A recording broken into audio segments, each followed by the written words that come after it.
So I grew up in Zululand, that is at Ulundi. Grew up in a very wealthy family with regards to love, raised by my mom and dad, and I've got 5 siblings, close-knit family, and that is where I actually did my primary and high school education. I did not like maths very much because that solving for X always, I was not too sure what was the situation around this X situation. But yeah, mostly accounting, I used to like that, and economics, those were my favorite. And I liked the Zulu, because it kind of like, we used to call it Ubuntu Boto. So they're teaching us about the values that we need to grow up having as human beings. How to respect the other person, love for the neighbor, caring for the others. And I think that is one of the things that carried me through all the way up until now. So we used to call it Ubuntu Boto. So I used to love that subject very much. At the personal level, I know that I always wanted to make my parents happy. I wanted to make them proud. So that is one thing that I always remember. But career-wise, I heard about chartered accountants, and fortunately I had a CA that stayed around my house, and he nurtured me.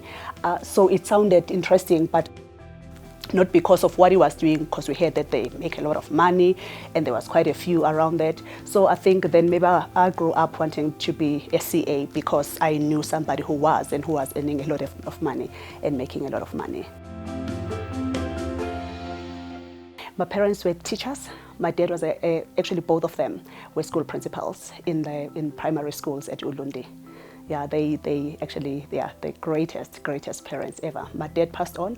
My mom is still around, but they left the legacy. So after school, then I went up to the city, because remember Ulundi is in I don't want to say the Bundus, but it's in you get what I'm saying. So then I went and I studied at Durban. I was at Natal Technikon.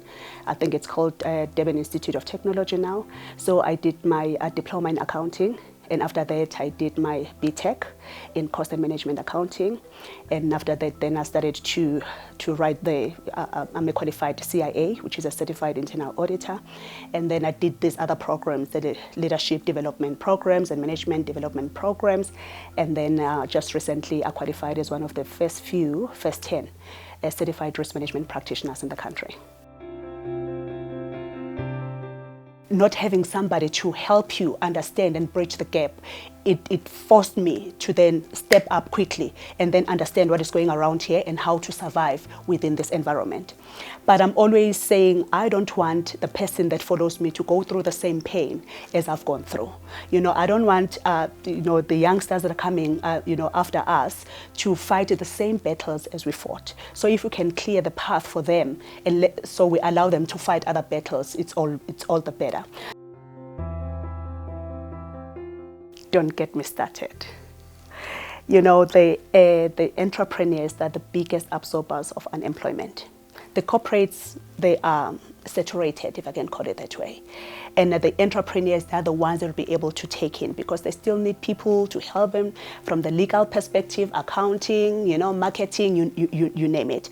So they are very, very imperative in the sense that they are the ones that can sustain this economy. They're the ones that can actually also absorb the unemployment. Because one of my pains are around unemployment, especially of youth. Currently, we've got about 54% of our youth being unemployed, and that's chronic. So we know that the big corporates probably won't be able to absorb them. They can definitely give them the internships and the learnerships and all those great things, but the people that can absorb these guys to be their full-time employees will probably be the entrepreneurs, and they're very imperative, and I hope we all can pay attention in assisting and building and developing the SMMEs. It's a board that is made out of women only. It was it's a breath of fresh air. So I was approached by the lady that places different people in different boards. Then she told me about this opportunity that is available at IH.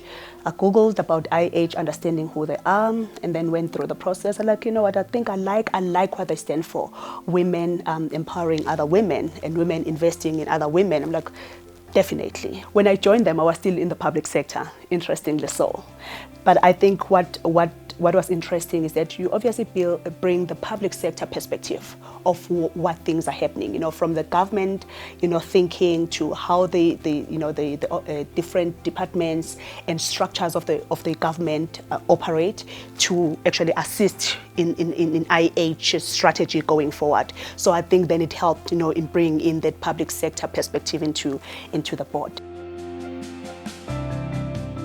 So we are seeing a little bit of change because there is now legislation that is kind of like talking to such things. So we are definitely getting to that. However, what I have realized, what I've been observing, and I've just checked with some of my colleagues as well. Yes, women are given these opportunities, maybe executive positions or senior positions in the organizations, but economically, they're not at the level of their peers. So we'll give you the position, but financially you're not you're not that much compensated at the level as your peer, which is why then now we're having the biggest, according to that Institute of Risk Management, risk number 2 for the whole country is income disparity. There is a huge gap. It's not only the rich and the poor, but also the people that are on the same level, doing exactly the same job. They're actually not remunerated or compensated equally. So although there is a change, we're seeing them taking the great positions, but economically we're not there yet. I love this phrase that I read. It says, you don't inspire people by trying to be perfect, but you inspire people by how you deal with your imperfections. So it's a matter of just recognizing that you're not a perfect human being, all right? Maybe if I speak about myself, I don't aspire to be a superwoman. I don't, but I aspire to be the best Thabile that I can be. I know that I'm unique, just like yourself, like any other lady. Don't be scared of coming through and showcasing and giving the world, your uniqueness, because you are here for a reason and for a purpose. And the world is waiting for your uniqueness that will actually add into this thing called life.